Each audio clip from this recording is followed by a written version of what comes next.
friends, what is up and welcome back to my channel. As you can tell from the title of today's video, we're going to be doing a book haul. Today's book haul is going to be a little more laid back. If you haven't seen the last video I uploaded, I'll put it up here in the cards for you guys.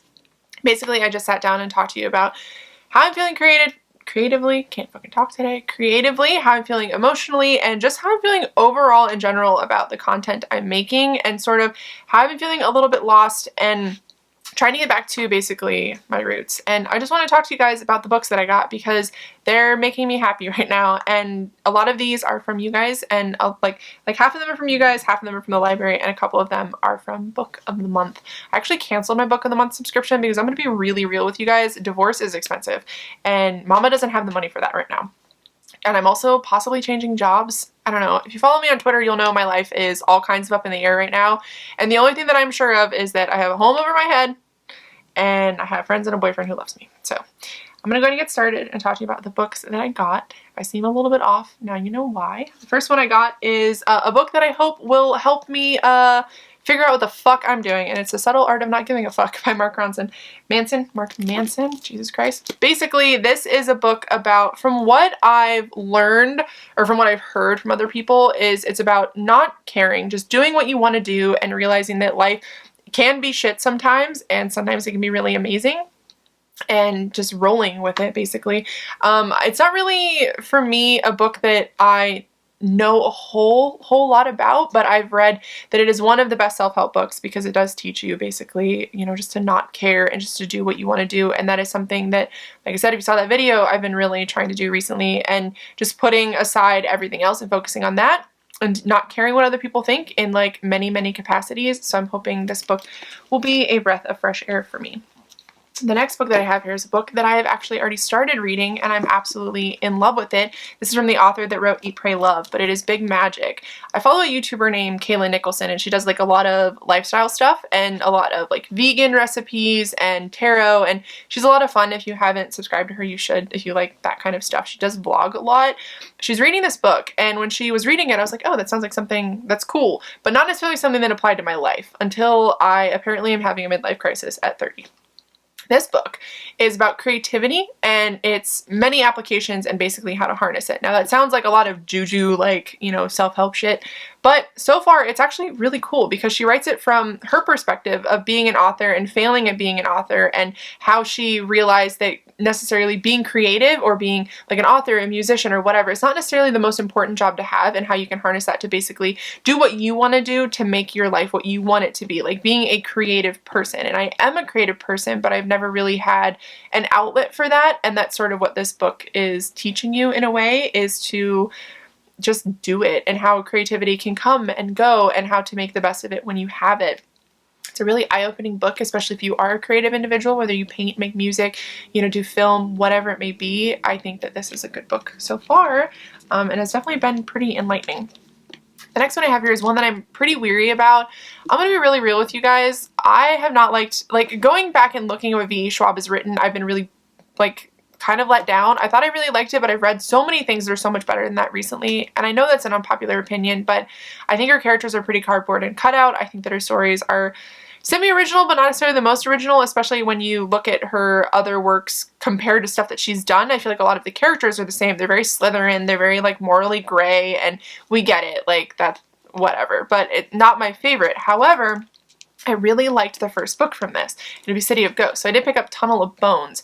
And the reason why I'm kind of weary about this book is because I liked the first one so much, and I'm worried that maybe I won't. But I think because it's a middle grade book, I'm going to like this one just as much as the first one. I'm really hoping. As well as her main character Cassidy, and she's able to see dead people, basically, a la The Sixth Sense. And she's able to kind of cross over the veil. And her parents are famous ghost hunters, and they travel to different places. And the really cool thing about this is her best friend is actually a ghost. So I thought that was really cool. She's kind of like pulled back from the brink of death in the first one, and I think that's why she's able to have this ability. So I'm excited to see what I think of it. I'm not going to put my hopes too high, but I am like pleasantly or cautiously optimistic, I guess is what I'm trying to say. The next one I have here is a book that I randomly saw at the library. I was actually there to pick up some other holds and didn't find them, so I ended up getting these. I'm going to the main library tonight though, which I think is where my actual holds are. And this is Hannah Green and Her Unfeasibly Mundane Existence. This is a fantasy novel. Not very large, but definitely something that I'm interested in. Neil Gaiman did blurb it. This is by Michael Marshall Smith. And basically this follows my character Hannah Green, and life is not what she thinks it is. On the back it talks about how her grandpa is friends with the devil for 100 years. There's mushrooms that are able to talk, shadows that mean more than she actually thinks they do. So this is a fantasy novel. I don't necessarily know the setting per se, but I do like books that are kind of whimsical in this way where things are not what they seem. So I am optimistic that I will like this. Kind of interesting that it's a fantasy setting. I do struggle a lot with what is what. I think that sci-fi is very obviously sci-fi, but sometimes with fantasy I kind of am unsure if it's like actually fantasy or if it's magical realism or urban fantasy or whatever. It does kind of confuse me a little bit.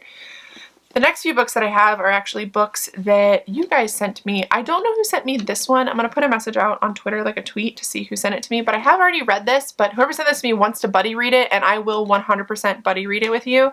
But it is My Favorite Half Night Stand by Christina Lauren. It follows our main character, Millie. She's like one of the guys at this big, I don't know if it's like a firm or necessarily what they do. They don't really like focus on that too much in the story, but like I said, Millie's one of the guys, and in this place that they work, they're having like a big important event and they need to bring dates to it. So Millie and her guy friends decide to make profiles on this dating website. Well, Millie is linked, basically like matched with one of her long-term friends.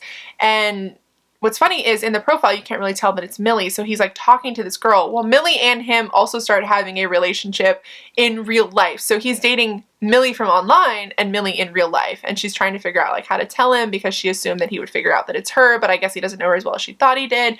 Really cute story. Really liked it. I think I gave it 5 stars when I read it. So if you sent this to me, let me know because I'd love to read it with you. The next one I have here is a manga, and is Bloom Into You Volume 1. My friend Janessa sent this to me, and it follows our main character Yu, and she reads a lot of shoujo manga, and she's trying to find somebody or something to come into her life that kind of gives her those butterfly feelings that she sees other people experience in the manga.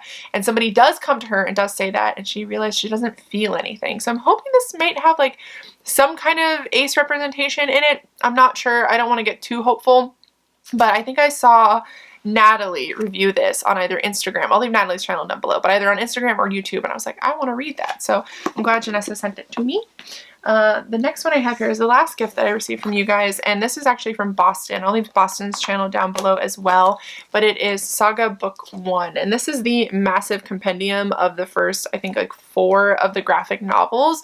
Saga's really cool. I'm probably gonna get demonetized for this boob, but Saga is really cool. It is about 2 characters who fall in love, and the reason why it's such a big deal that they fall in love and decide to start a family is because they are on the run from both of their governments because they are in warring factions in like the military. They're on like different sides of the war, and it's a little bit of speciesism at the same time.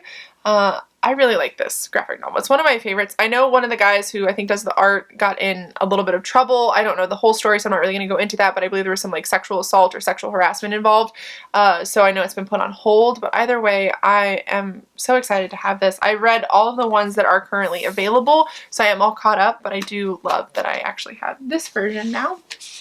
And the last 2 books that I have here are my books that I got from Book of the Month. And one of them I know briefly what it's about. Well, both of them really, I know briefly what they are about. On Book of the Month, there's like a little bit of a blurb and they appealed to me. The first one that I have here is Anna K, A Love Story. This is by Jenny Lee. The reason why I got this is it is an Asian author, and I do want to support like, you know, Asian authors or any kind of authors of color. But this is about a group of, I think they're like young adults, like 17, 18, 19. In like high society Manhattan, and the trouble that they get into. I believe this is a Leo Tolstoy. Yeah, Anna Karenina, which I have no desire to read Anna Karenina. Like, I have my friend Jess just recently read it. Jess, if you're watching, thank you for taking one for the team, because there's no fucking way I'm gonna read that book. I have no desire to read any of the classics, but this is like a retelling of that. And I think the overall story kind of appeals to me, like that society, you know, like, I don't know, just like gluttony of like younger adults has always been something that I've been kind of interested in. So I'm excited to see what I think of this. And the last one that I got is The Whisper Man by Alex North. And I primarily got this book because so many people said that it was horrifying and really, really scary. And that's definitely something that I've been wanting recently, especially in the like fall, October kind of vibes. But this follows a man and his son who moved to a small town. And there was a man called the Whisper Man who was a serial killer that was caught and apprehended there. Well, his son starts hearing the telltale Whisper Man sign, you know, like why the man was named the Whisper Man. and all hell breaks loose basically. But like I said, I really primarily got this book because people said it was so terrifying, which is, like I said, right up my alley for what I currently need. I need something to kind of take me out of my element, but I am really excited to read it. This hand is gigantic, by the way. Like, I have big hands, but this is massive. But I just want something kind of scary to kind of get me in the mood, because, you know, winter is almost over. Spring is on its way. It is February, so by March, spring will be here, and before we know it, summer will be here, and then before I know it, the year will be over, and I'll be one day closer to death. But I am excited to read those. I'm excited for basically everything that I got. I've been feeling really like all over the place with what I want to read and what I don't want to read, so it's kind of scaring me a little bit that I won't find anything that I'm gonna really love in 2020, but we'll see. But yeah, those are the books that I got basically. Also, how cute is the mug that my boyfriend got me? It is a Kylo Ren mug, and it says "Choke Me." It has a bunch of gems, and Kylo's wearing a flower crown, and on the back it says "Daddy Issues," because daddy issues. He got it for my birthday, but I've been wanting it for years, and he was like, "I just saw this and thought of you," and I was like, "Wait, did I not tell you that I want that?" And he was like, "No." Like, well, how well do you know me? But yeah, I don't know. I'm all over the place today. I love you guys a lot. Thank you for watching. Let me know down below if you have an eye on a book, or you have a book, one of these maybe, that you want to buddy read with me. I know I have one, at least for my favorite half night stand, or maybe the last book you unhaul. Just tell me something about your life. How are you doing? How are you feeling? But anyway, I love you guys a lot. Thank you for watching, and I will see you in my next video.